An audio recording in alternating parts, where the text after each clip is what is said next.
Olá, no Notícias Mundial de hoje o assunto é check-up cardíaco e a nossa convidada é a doutora Valéria Glauser, cardiologista da clínica Megamed. E a gente desde já, claro, agradece ao fato dela ter aceito o nosso convite e estar no nosso estúdio aqui no Notícias Mundial, esse que é especial nesse mês de janeiro, trazendo temas interessantes para serem debatidos aqui com a gente. Doutora, muito obrigada por ter aceito, muito obrigada por estar aqui e para falar de algo tão interessante que é o check-up cardíaco, né, doutora? Muitas pessoas acabam deixando passar, às vezes sente um incômodozinho, empurra porque melhora e vai indo, né? Mas antes de começar a entrevista com a senhora, eu quero convidar você aí de casa para assistir um VT preparado aqui pela nossa produção, que fala um pouquinho sobre o tema para que você entenda sobre esse universo e entenda um pouco mais da entrevista de hoje. Vamos lá! O check-up cardiovascular consiste num grupo de exames que ajudam o médico a avaliar o risco de ter ou desenvolver problemas cardíacos ou circulatórios, como insuficiência cardíaca, arritmia ou infarto, por exemplo. Geralmente, este tipo de check-up está indicado para os homens a partir dos 45 anos e em mulheres na fase após a menopausa, pois são os períodos em que o risco de problemas cardiovasculares acaba aumentando. Então, por isso, a doutora Valéria está aqui com a gente hoje para falar sobre esse tema. Doutora, esse aspecto que o nosso VT mostrou é de fato homens com 45 anos, as mulheres vêm com esses exames então depois da menopausa?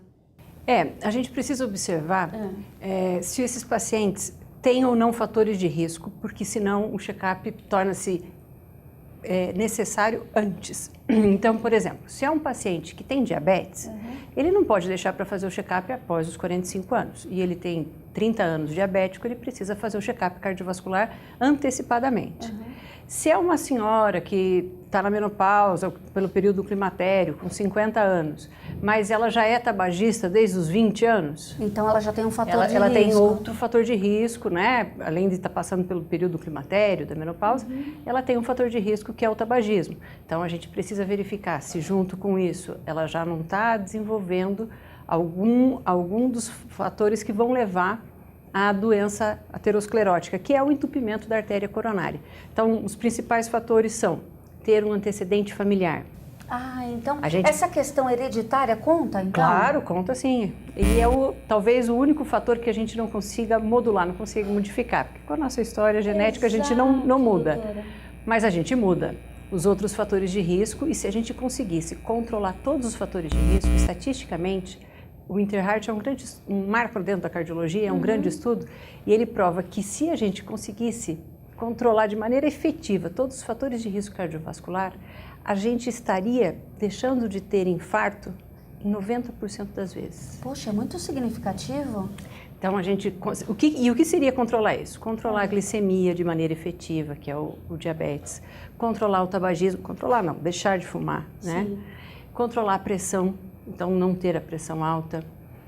Comer frutas e verduras numa quantidade adequada. Uma dieta, então, uma dieta regular. rica em ômega 3, em nutrientes. Seria uma dieta, dizem que a melhor das dietas, ou está entre as melhores, seria a dieta mediterrânea. Porque ela é rica em antioxidante. E isso mesmo, doutora. Dentro de tudo que a gente trabalha, dentro da cardiologia, é o que a gente consegue até o momento ter uma comprovação de que faz benefício cardiovascular. Então, isso está bem comprovado. E o que tem a dieta mediterrânea de diferente? Ela tem antioxidante. Então, assim, ela tem fator que nos protege. E o que seria isso? É uma dieta rica em fruta, em verdura, em sementes oleaginosas e em azeite de oliva, né? Junto com isso, a principal proteína vem do peixe, né? No Mediterrâneo, muito rico o salmão, mas pode ser a sardinha ou outros peixes. Sim. E a sardinha é rica em ômega 3, né? Rica em ômega 3. E esse estudo, quando ele vai provar o que nos protege na dieta, ele diz que o consumo não precisa ser exatamente a dieta mediterrânea, porque é um estudo mundial e tem populações que não usam exatamente a dieta mediterrânea. Vai da cultura de cada país. Mas que a dieta rica em antioxidante, é a dieta recomendada para prevenção de risco cardiovascular. E aí, o que mais nos previne? Atividade física regular. E o povo brasileiro já tem, eu acho que até está havendo uma tendência aí, um grande movimento, e está mudando essa coisa, mas é uma população sedentária, né, doutora? Acho que mundialmente a gente tem visto um aumento do sedentarismo e um aumento da obesidade. Exato, né? Aliado. E aí o outro fator de risco é a cintura abdominal. Então, teoricamente, nós teríamos que ter uma cintura abdominal nas mulheres para não ter risco, ou ter muito baixo risco cardiovascular de 80, e tendo uma tolerância aí de 80 a 88, claro que cada centímetro que aumenta um pouquinho o risco estatístico. E acima de 85... Isso é fato mesmo? É fato, super bem comprovado. Por quê, doutora? Porque a gordura abdominal, ela está relacionada à resistência à insulina. Então, é a gordura que está na frente do pâncreas. E essa gordura que está na frente do pâncreas é a gordura que faz com que haja uma alteração na entrada da insulina dentro da célula. E aí, como a insulina não entra, a glicose também não entra e a glicose fica circulando no sangue. E a glicose funciona como se fosse um super bonder. E ela cola a molécula do LDL oxidado, que é o colesterol. Que é o colesterol bom? É o mau colesterol. O mau colesterol. O LDL oxidado é o mau colesterol. É ele que vai virar a placa de gordura. E quem adora colar ele na artéria coronariana é a glicose. Então, a glicose, todo mundo precisa ter glicose. Se a gente não tiver glicose, a gente não está vivo. Só que tem um limite para o mínimo e um limite para o máximo. Esse limite para o máximo não deve ser ultrapassado. Se tiver ultrapassado, a gente está começando a falar sobre diabetes, né? A gente vai fazer o diagnóstico de diabetes. O diabetes funciona como se fosse uma super bonder colando o LDL oxidado na artéria coronariana, na artéria cerebral, na artéria do vaso renal, e acaba fazendo com que a gente tenha insuficiência renal, por isso que o diabético está muito relacionado à diálise, né? Insuficiência renal com diálise, ao AVC e ao coração. Então, se a gente conseguir diminuir a gordura abdominal, 80 para a mulher, com uma tolerância até 88 de cintura abdominal. Nos homens, 90 com uma tolerância até 102 centímetros, nós estamos falando de diminuir a resistência insulínica, diminuir o risco de ser diabético e as complicações da obesidade. Né? E aí, a gente também está falando de diminuir, de maneira geral, risco de depressão, porque a gente está diminuindo a obesidade, então a gente está melhorando os fatores. E está associado? Está associado. Comportamento depressivo, ansiedade, né? Aumento do índice de suicídio. Então, a obesidade, ela é uma síndrome, né? É uma doença crônica e ela está relacionada a múltiplos fatores. Outros fatores. E agora, a cardiologia tem focado mais na obesidade porque a base do diabetes, que está associado à doença cardiovascular, a base da hipertensão está associada à obesidade, a base do estresse também está associado à obesidade. Então, a gente está focando bastante nisso. E o último fator que faltou falar aí, é a modulação do estresse. Doutora, quais são os exames que a senhora, como médica desta área, acha que são ideais e recomenda para que tanto homens e mulheres façam periodicamente para também diminuir esses fatores de risco? Olha, eu acho que primeiro a gente precisa começar com uma avaliação médica, a gente precisa passar por uma consulta. Quando? Se a gente nunca foi ao médico e não tem fator de risco, não tem história familiar, não fuma, não tem nada, 45 anos para homem, climatério, menopausa mulher. Porém, se a gente tem histórico familiar, fuma, tem diabetes, é obeso, a pressão já subiu alguma vez, tem que ir antes. Qual é o exame que a gente chegou no consultório, a gente faz dentro da cardiologia? É o eletrocardiograma. Esse seria o primeiro? Primeiro porque ele é acessível, segundo porque ele avalia a parte elétrica do coração de maneira simples, acessível e dá para nós cardiologistas... Preciso. E dá para nós cardiologistas uma boa ideia de como está o funcionamento elétrico e até com algumas ideias morfológicas de como é a estrutura cardíaca, né?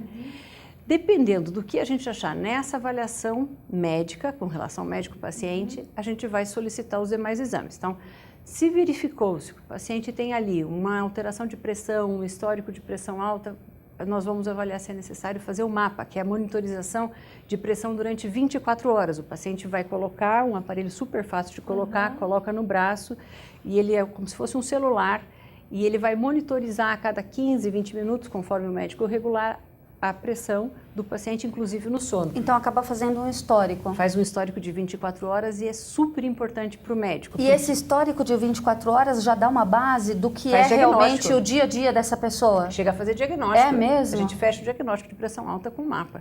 Por quê? Porque a gente consegue ver se está relacionado só à síndrome do avental, que é aquele paciente que chega e fala assim, doutor, eu vejo o médico e minha pressão já está alta. Tem paciente sim. que não pode ver o branco, ele verdade. vê o jaleco, já passa mal. já passa mal. Tem Então as tem alterações. esse paciente que se a gente não fizer esse exame, talvez a gente faça um diagnóstico errôneo. Equivocado. Exato. Dizendo que ele é hipertenso e não é. Na verdade, ele está passando por uma crise de ansiedade só por ver o médico, o especialista ali na frente. E aí a gente vai poder enxergar a pressão desse paciente durante o sono, o que para nós é muito importante também. A gente vai poder ver se está Que é relacionado na à hora do apneia do descanso, sono. do relaxamento, ver como é que ele Porque a pressão procede. alta se comporta de uma maneira quando o paciente está dormindo e quando é só ansiedade se comporta de uma outra maneira. Né? Então a gente consegue diagnosticar isso de uma maneira bem clara. Consegue ver se tem alguma associação com a apneia do sono, que também é muito prevalente. A cidade de São Paulo tem um estudo que diz que pelo menos 60% dos obesos têm apneia do sono e isso está relacionado à pressão alta e à morte súbita. Nossa, Então a gente precisa avaliar com bastante calma e cautela e a gente precisa avaliar de forma efetiva a pressão arterial. E tem outros exames também. Tem outros exames. Então vamos fazer o seguinte, vamos para um intervalo rapidinho, é um tempinho da doutora tomar uma aguinha aqui com a gente, você aí de casa também, tomar a sua aguinha, respirar um pouquinho, a gente já volta com esse assunto tão importante hoje aqui no Notícias Mundial. É bem rapidinho, não sai daí.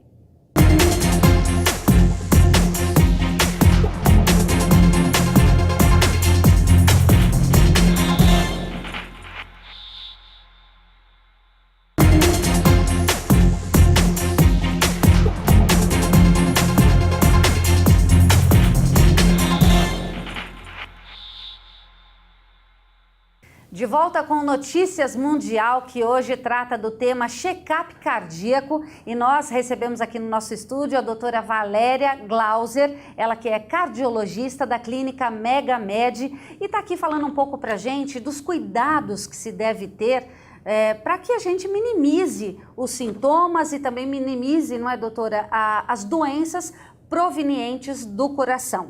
Vamos lá, doutora, a senhora estava falando sobre exames. Falamos do eco. Não, falamos do eletro. Falamos do eletro. Do MAPA. Do MAPA. E agora nós vamos falar sobre o Holter, que é uma monitorização similar ao MAPA, também fica 24 horas com o paciente, mas fica verificando o ritmo do coração. Por quê? Porque nós temos uma grande parcela dos pacientes que têm doença cardíaca, que tem infarto, que tiveram história de infarto, de angina, de insuficiência cardíaca, que tem arritmia cardíaca. E a gente faz esse diagnóstico fazendo a monitorização da frequência cardíaca e do ritmo cardíaco por 24 horas. Também um exame super fácil de ser feito, acessível, relativamente barato. Os convênios cobrem. E por que por 24 cobrem, horas, doutora? Porque a gente consegue pegar o ritmo do coração de uma maneira mais contínua. Quando a gente faz o eletro vê aquele pequeno espaço de tempo. Tá. Mas muitas pessoas falam, doutor, eu sinto uma palpitação, mas é só às 3 horas da tarde. Mas foi no médico às 2 horas, não pegou. Ou, olha, eu tenho uma palpitação quando eu vou dormir. Ou eu acordo com palpitação. Então, a gente faz uma monitorização de 24 horas e a gente consegue avaliar o ritmo de maneira efetiva nessas 24 horas, com uma boa sensibilidade, uma boa especificidade para a arritmia. O que é isso? O que significam essas palavras? Que a gente consegue chegar para o paciente e dizer, olha, eu fiz o teu Holter, nesse período você teve uma arritmia e esse teu sintoma é isso. Ou, eu fiz esse teu Holter, a gente não detectou nada de grave, a gente está mais tranquilo para, se precisar, continuar investigando ou para parar a investigação aqui. Entendeu? E quais outros exames, O doutora? outro exame é a minha importante? paixão, que é o ecocardiograma, que é um exame de check-up, que é a minha especialidade em imagem. E a gente avalia o músculo do coração, o tamanho desse músculo, as válvulas do coração, se essas válvulas são efetivas, se o paciente nasceu com o coração bem formado, porque às vezes a gente tem problema cardíaco que nasceu mal formado, né? Às vezes a gente tem problema cardíaco porque a gente levou um estilo de vida inadequado. Então, tanto o estilo de vida quanto a malformação congênita podem fazer com que a anatomia do coração se remodele, se altere. E alterando a anatomia, vai alterar a função do coração. Então, ele vai contrair de maneira alterada, ou ele vai ter algum problema valvar, né, alguma doença valvar. Durante a vida, a gente pode também ter doença, por exemplo, ter doença de Chagas, que daí não é por estilo de vida e que altera o ecocardiograma. A gente pode ter febre reumática, que é uma alteração que é mais comum na infância, mas que pode ter repercussão cardíaca. Então, é o ecocardiograma que mostra a anatomia do coração. É como se a gente tivesse uma janelinha enxergando o coração lá dentro. E aí a gente consegue enxergar todo o histórico daquele coração através daquela janelinha. É um exame lindo e pelo qual eu sou apaixonada. Já deu para perceber que a senhora é apaixonada pela sua profissão, pelo que faz, e isso é muito importante, doutora. Que bom, obrigada. Realmente, e traz mais tranquilidade também para o paciente, para essa relação médico-paciente, que é algo muito importante também. E doutora, então com esses exames... Faltou o teste ergométrico. E como é que ele ergométrico é aquele que você coloca o paciente numa esteira. Meu Deus, esse daí é difícil. E faz ele correr. Esse é difícil. E o que a gente quer com ele? A gente quer ver se ele sobrevive, primeiro de tudo. Se ele sobreviveu, tem uma grande chance que ele está bem. Ótimo. E se ele não sobreviveu, por que ele morreu? Pois é. Não é isso. Mas é assim, a gente põe ele no teste ergométrico para verificar duas coisas. Então, por isso que o ideal é fazer um teste ergométrico com um médico. Tem gente que não faz com médico, mas o ideal é fazer com médico. Por quê? Porque antes dele morrer, o médico está ali para entender. Para o negócio, já dá um pause. Já está ali para entender. Por quê? O médico do lado, ele vai entender que ou o paciente ele não está conseguindo fazer o teste até o final, ou porque ele está desenvolvendo uma arritmia e a gente precisa fazer esse diagnóstico. Muitas vezes a gente vai para o teste ergométrico para desenvolver uma arritmia no teste ergométrico, enxergar qual arritmia é e dependendo daquela arritmia a gente vai ver se a gente precisa fazer um cateterismo, se a gente precisa fazer uma ablação. Então, a ablação é queimar a área da arritmia via percutânea, a gente entra com um catéter específico e vai num local específico e queima aquela área que faz o foco da arritmia. Então, a gente coloca o paciente no teste ergométrico. Ou se é simplesmente sedentarismo se é só mesmo. comprimido que a gente vai dar. Né? Então, a gente precisa do teste ergométrico para fazer a avaliação de arritmia. A gente precisa do teste ergométrico para fazer aptidão física. E a gente precisa do teste ergométrico para avaliar a isquemia do coração. Então, às vezes o paciente fala, eu tenho uma dor no peito quando eu subo a escada. Faz o ecocardiograma. Muita gente fala isso. Faz o ecocardiograma, o cardiograma é normal. Faz o Holter normal, o mapa normal. E a gente tem que pesquisar a isquemia. Tem um histórico na família, ou já foi tabagista, ou tem uma glicemia alterada, ou tem um colesterol alterado. Então, o que a gente precisa fazer? Teste ergométrico. Chega no teste ergométrico, a gente vai avaliar se tem isquemia. Dependendo de como o eletro se comporta no esforço, que é aquele esforço da escada, a gente vai decidir se esse paciente vai para o cateterismo ou não. E o cateterismo também é um exame de diagnóstico. Não é uma cirurgia, então? Não. É um exame? É um exame, só que é um exame invasivo. Então, como que funciona, doutora? É um em que casos se aplica? Porque o cateterismo seria uma outra fase, né?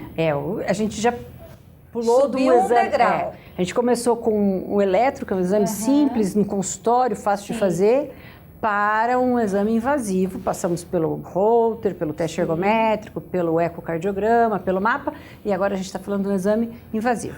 O cateterismo é um exame que a gente faz ou pelo braço, pela artéria radial, ou pela perna, e a gente vai com um catéter até dentro do coração e vai colocar ali um contraste e vai enxergar aquele líquido que a gente está injetando por esse catéter, na altura do coração, como ele está se distribuindo no coração.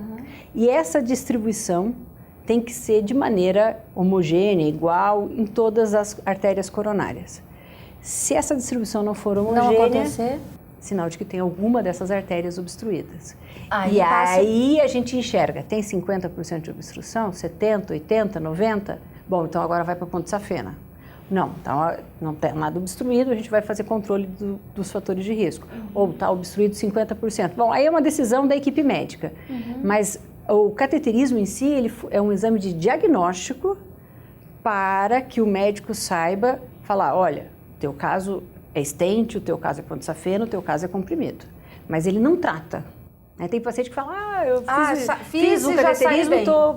Não, ele só tratou se por um acaso naquele dia que ele fez o cateterismo, tinha uma lesão lá e essa lesão recebeu um stent, que é uma molinha lá em cima daquela lesão que tinha, abriu e aí realmente tratou, porque ele colocou ali uma mola, né? Mas se ele não colocou essa molinha, ele só fez o exame de diagnóstico. Indicação do cateterismo, que você me perguntou, é se eu tenho insuficiência cardíaca para pesquisar por que o meu coração está batendo com uma capacidade de contração menor. Então, uma das indicações é a avaliação da causa da insuficiência cardíaca. A segunda avaliação é sobreviventes de uma parada cardíaca. Quem já teve uma parada cardíaca, estava fazendo uma compra numa loja, teve uma parada cardíaca, foi ressuscitado, foi socorrido pelo SAMU, pelo bombeiro, levaram para o hospital. Depois que ele voltar e for socorrido adequadamente, vai para o cateterismo para a gente avaliar, para ver se a causa não é uma obstrução de artéria coronária. Se a criança nasce com alguns sinais de malformação, então a gente faz um cateterismo também para avaliar uma malformação cardíaca. Né? Se o paciente vem com sintoma de dor no peito, e essa dor no peito é um infarto agudo do miocárdio, né? Quando a gente está de frente para um paciente com dor no peito, a gente precisa fazer as avaliações todas e o cateterismo faz parte do exame do infarto. E abrindo aspas, dor no peito e a dor muitas vezes abdominal. Até muitos médicos da área da senhora se preocupam com a questão da linha da cintura para cima, é isso? É isso. Que às vezes a pessoa até deixa passar porque acha se tratar de uma dor de estômago, algo semelhante a isso, e não se dá conta de que pode estar tendo aí um pequeno infarto. É porque, na verdade, assim, a inervação, quando a gente é bebezinho lá no útero da mãe, a inervação, o que faz a gente sentir dor é o nervo. A inervação de toda a região torácica, né, do centro do nosso tórax, que está lá o coração, o esôfago e o estômago, é o mesmo. Então, o nosso cérebro fala, eu tenho uma dor manda uma informação, nessa região, e acabou. Ponto. Agora, se é uma dor nessa região e é a aorta que está dissecada, é o coração que está infartando, ou é uma hérnia de esôfago, ou um refluxo gastroesofágico, ele não sabe dizer exatamente, olha, é um pouquinho mais para frente, não é bem na aorta, tá? É um pouquinho mais no coração. Ah, não é do coração, é um pouquinho mais para o lado, é para o esôfago. Ele não consegue dizer, eu tenho uma dor aqui.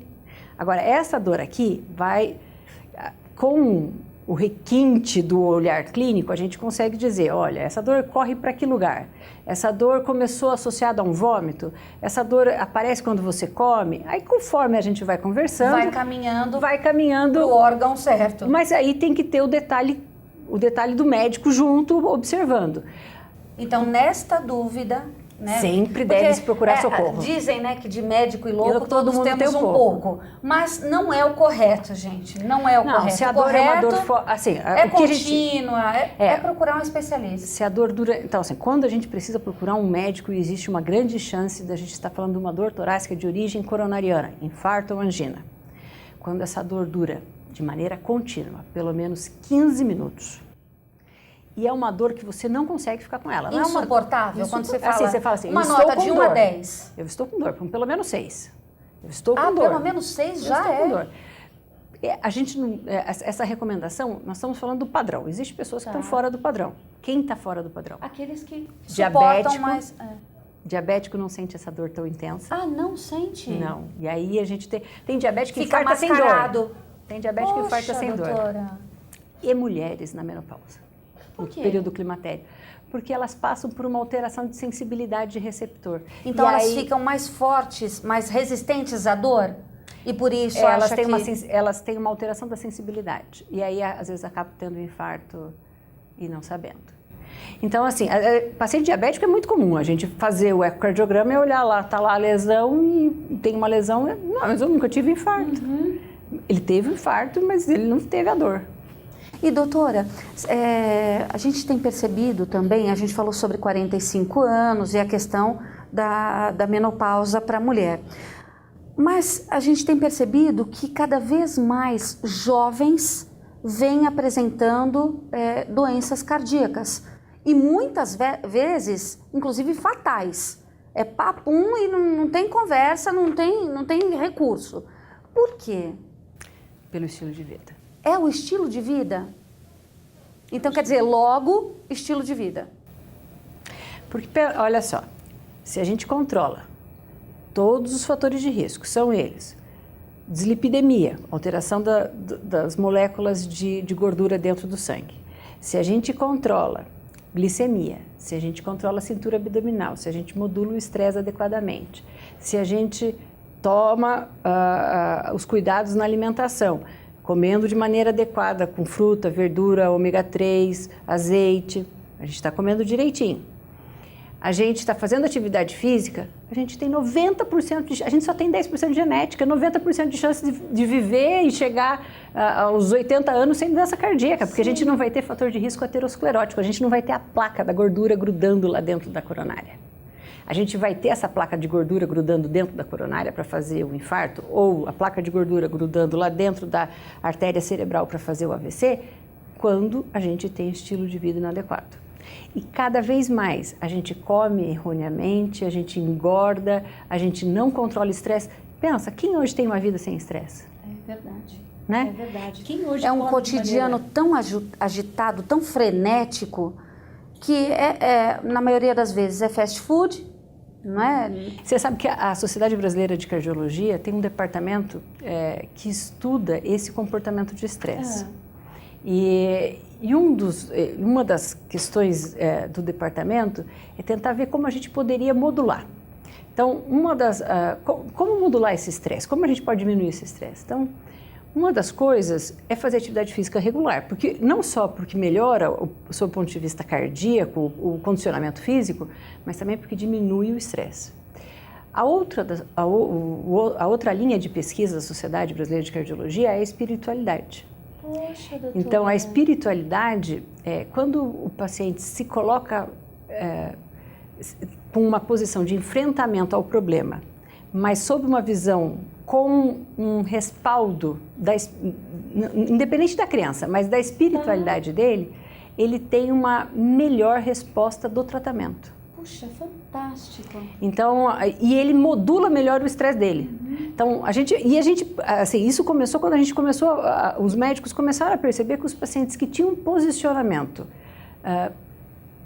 a palavra não seria religioso, mas a palavra seria espiritual, de maneira adequada, funcionava melhor a adesão ao tratamento e, por extensão, funcionava melhor o prognóstico, tinha um melhor prognóstico, viviam mais, resolviam melhor os problemas que precisavam ser resolvidos, controlava melhor a pressão, controlava melhor o diabetes, controlava melhor o colesterol, parava de fumar, porque tinha espiritualidade. Sensacional. Então, isso é uma linha ainda assim, nós estamos falando em linha de pesquisa, mas é uma das frentes de pesquisa dentro da Sociedade Brasileira de Cardiologia. Sensacional.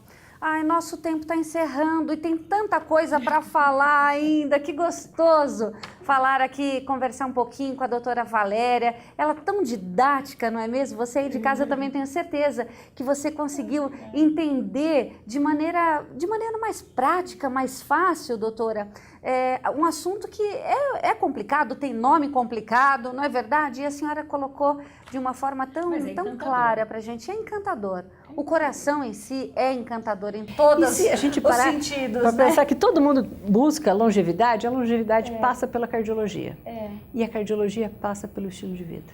Bom, tá aí todas essas informações aqui com a doutora Valéria Glauser, cardiologista da clínica Mega Med, e ela hoje então trouxe todas essas informações de uma forma bastante didática aqui para todos nós, para você que está em casa e para nós que estamos aqui no estúdio. Doutora, muito obrigada, satisfação imensa conhecê-la, né? A pessoa vem com essa energia boa, com esse alto astral e torna até um assunto como esse que poderia ser abordado de uma forma mais pesada, mas de uma forma mais leve e de uma forma também muito elucidadora, né? E trazendo aí informações, prestação de serviço para quem está nos assistindo. A você aí de casa, não sai daí não, a gente vai para um breve intervalo e na volta todas as informações da IMPD. Continue com a gente.